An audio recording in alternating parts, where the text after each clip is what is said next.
আমি এখন দাঁড়িয়ে অপেক্ষা করছি আমার ফ্রেন্ডের জন্য। প্রায় ১ ঘন্টা অপেক্ষা করার পর ফাইনালি আমার ফ্রেন্ড চলে আসলো। আশা করি তোমরা সবাই ভালো আছো। আমি চলে এসেছি একটি নতুন ভিডিও নিয়ে। আজ আমি যাচ্ছি আমার কলেজের একটি প্রোগ্রাম। আমরা এখন স্টেশনে চলে এসেছি। আমি স্টেশনে এসে এটা দেখে আবার ভেবে নিও না ট্রেনে করে আমরা কলেজে যাব। আসলে আমাদের কলেজে যাওয়ার রাস্তায় এই স্টেশনটা পড়ে। এটা আচ্ছা, তোমরা এই স্টেশনটা দেখে কি বুঝতে পেরেছো এটা কোন স্টেশন? ট্রেনটা অনেকক্ষণ দাঁড়িয়েছে দেখে আমি আমার ফ্রেন্ড উঠে কিছু ছবি তুলে নিলাম। আমি ছবি তোলার নাম করে আমার ফ্রেন্ডের সাথে একটু প্ল্যান করে নিয়েছি। আমরা হাসি ঠাট্টা করতে করতে ফাইনালি কলেজে পৌঁছে গেলাম।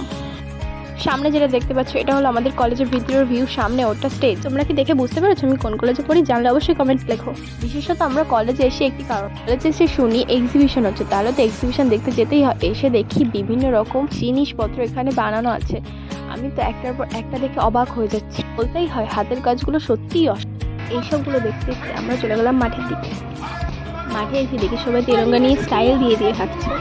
এদের দেখে আমারও একটু হাঁটতে ইচ্ছা করছিল, তাই আমিও চলে গেলাম ওদের পিছন পিছন। আজকে আকাশটা মেঘলা, তাও আমাদের জানি গরম গরম লাগছে। এরপর আমরা দাঁড়িয়ে দাঁড়িয়ে কিছুক্ষণ প্রিন্সিপালের ভাষণ শুনলাম।